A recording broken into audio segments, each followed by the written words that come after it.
And since my army doesn't believe in magic phase, we go straight to the shooting phase. As you can see in this picture, all 3 units of my pistoliers round out and turn on the Death Hag that was trying to destroy me on the right-hand side, and we open up on her, and we just catch in a 3-way crossfire and literally destroy that Death Hag. So she has been shot to pieces in a hail of gunfire.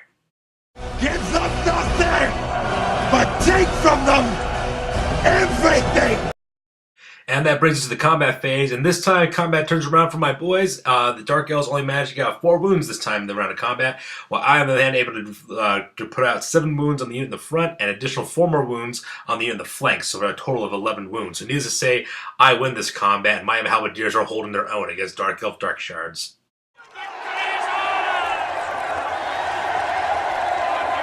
Let's get the hell out of here! Alright, and with that, because of those 2 units fleeing, the first unit that was in front of my halberdier unit, they failed their break check, and they run. So I send my halberdiers after them, and they catch up with that and destroy that unit. And so because of that, we do a quick chromite reform in order to face that unit on my flank that's escaping. But unfortunately for my opponent, Lady Dominus Dark Charge flees right through my unit of pistoliers. So because of that, they take a dangerous terrain check, and they lose 3 more guys in that unit. They take 3 more wounds because of that. So combat is definitely looking up for me, and between you, me, and the dice, this game is basically in the bag. And with that, that brings to the top of Dark Elves turn number 5. And unfortunately for me, since my opponent, not unfortunately for me, unfortunately for my opponent, the only unit that she has left is that unit of Dark Shards that's fleeing. So because of that, she tries to rally them. She fails to rally the unit because it's down to less than a quarter of her strength. So she needs Snake Eyes to make it. So they fail and they continue to flee forward, which basically puts that unit right smack dab in the middle of a lot of charges. As you can see, I took this picture shortly after she took her turn. As you can see, I have 1, 2, 3, 4, 5 different units that are planning on charging that unit of Dark Shards. I got my 2 units of handgunners, my 2 units of pistoliers, as well as my unit of halberdiers trying to charge that unit to destroy it. And as you can see, that brings the top of Empire turn number 6. And as you can see in this picture, my pistoliers do charge into that unit of Dark Shards that are fleeing. We catch with that unit, and that unit is destroyed. And with that being said, that brings us to the end of the game, and this is what the board looks like after the entire battle's over. As you can see, my entire military forces are corralling towards the center of the board there, so ends up being a victory for me. So now it's time for the after-action report. Sure, I could have stayed in the past. Could have even been king. But in my own way, I am king. Hail to the king, baby. Alright, and that brings us to the after-action report for battle report number 10 of the Tercio campaigns, Commander CheapSkate of the Empire versus Lady Domina of the Dark Elves. Now, in case you forgot what an after-action report is, the after-action report is basically where we analyze the battle, figure out what went well, what went poorly, and how to improve for the next time we have our next fight.